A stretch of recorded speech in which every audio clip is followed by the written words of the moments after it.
Hello, welcome to this video. So today I'm going to be predicting the results of the Spa Grand Prix.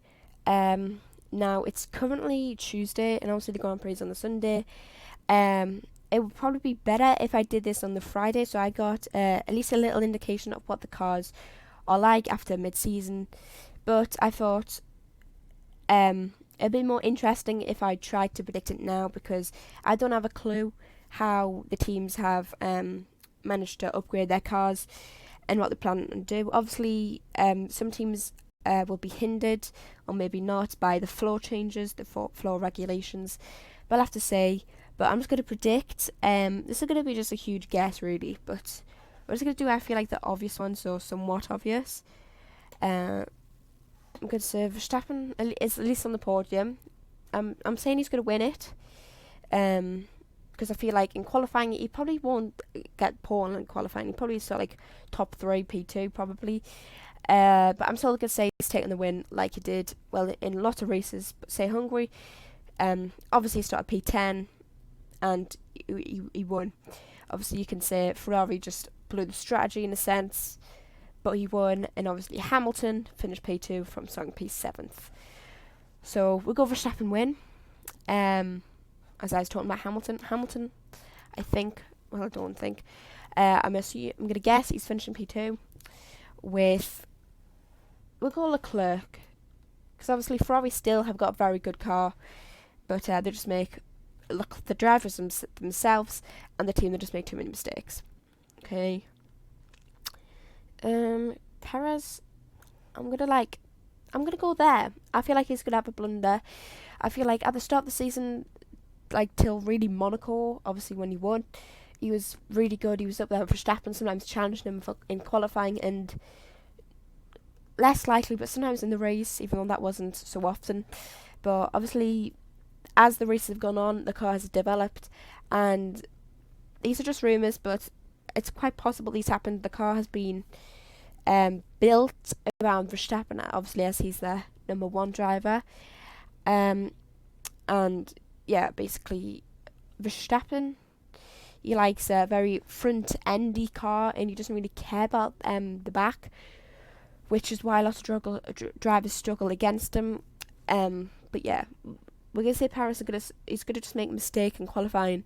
He's not even gonna get in a Q3, I mean, and yeah, he's gonna finish somewhere 7th to 10th.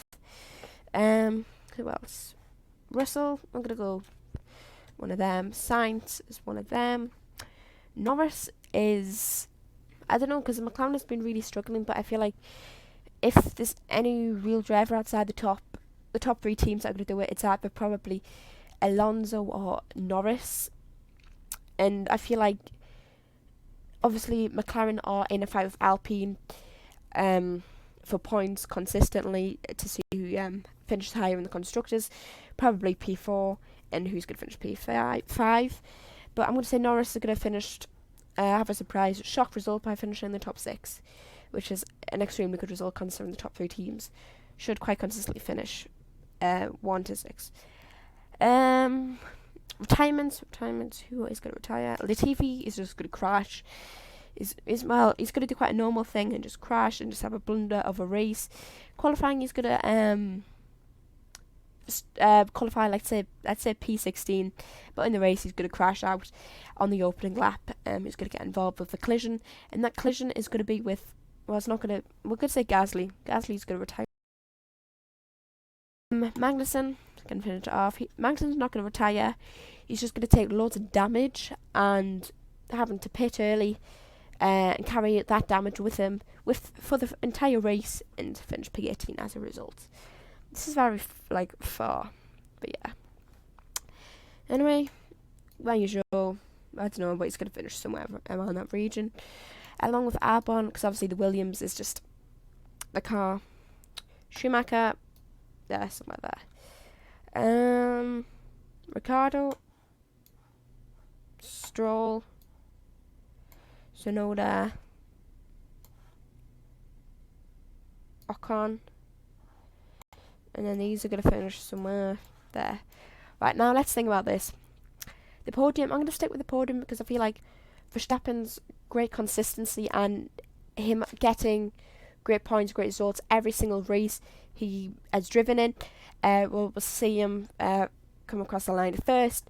Hamilton, I feel like he's just gonna. I don't necessarily think he's gonna have an amazing race. I think he's just gonna have a solid, good race. He's gonna qualify P4. Take was this Sainz at the start? Sainz gonna qualify P3. Yeah, and then Ferrari are just gonna screw up the strategy. Not too bad, but they're gonna mess it up a bit, leading to Hamilton getting P2, Leclerc P3, because even though he has made mistakes, but mainly the Ferrari strategists have just been terrible. Obviously he's got a Ferrari at the end of the day. His car's fast, his car's somewhat reliable, so P3 I feel like is on for him. Russell, I feel like Russell and Sainz are going to be in a race of their own, in the sense that them two are just going to be just fighting it out in a couple of seconds of each other every single lap, finishing 4-5 with Russell ahead. Yeah, Norris P6. I just think he might do it. I feel like he might have. Well, it is a bit of a shock result, but I feel like he's going to finish P6.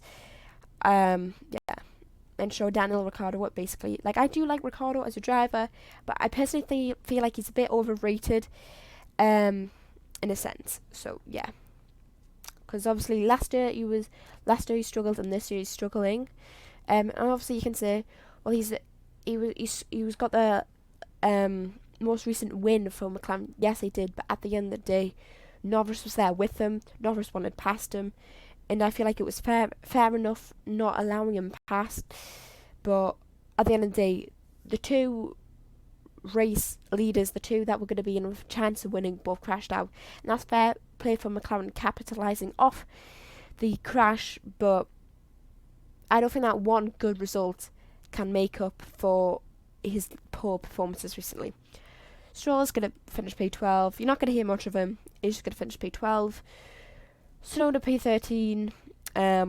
Yeah, I don't think there's too much to say about Snowda. I think he's just going to finish P13, which is a decent result for AlphaTauri, because the car is off it. Like last season, it was always in quite a good fight to get at least point finishes, but this season it's just terrible. Ocon is finishing P14. Should I say P14?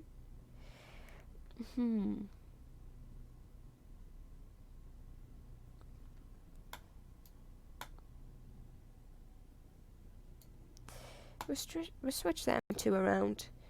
We switch. I feel like Perez will go that. I'm going to say Vettel just blocks off Ocon for the majority of the race. Defends hard, defends aggressively, but on being fine. But yeah, Alonso is going to grab it. I think I've already talked about these. I can't really remember, but I just remembered I need to adjust some of them. So yeah, podium. That's fine.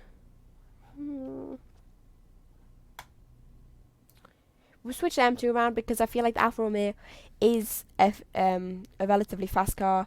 However, the only thing that possibly might be a downfall of Alfa Romeo is the reliability, and the fact that at the start of the season, especially with Bottas, they were quite consistently getting good results. I remember there was a time where they were beating Mercedes, and it was like, oh my god, Bottas just made like one of the best moves of his career. Obviously now it's a bit changed. Obviously with the Alfa Romeo's reliability problems, having to retire consistently, but I'm going to say they're not going to retire. And yeah, finish P13 with Bottas, and P15 with Guanyu Zhou. Albon is going to finish P16. Yeah, Schumacher's P17. So yeah, I feel like that's quite a solid guess. At the end of the day, the chances of this happening are so slim, but I thought it would be fun to make this video, and we will react to the aftermath of the Grand Prix and compare the results. Talking about the Grand Prix, I'm going to hopefully be doing live coverage to the practices, qualifying and race. The only thing that will maybe cause me not to do it is if I've got a football match. So yeah, we'll have to see, but I'll at least be doing practices. So yeah, I hope you enjoyed the video. Come along, watch the live coverage, and I hope you enjoyed.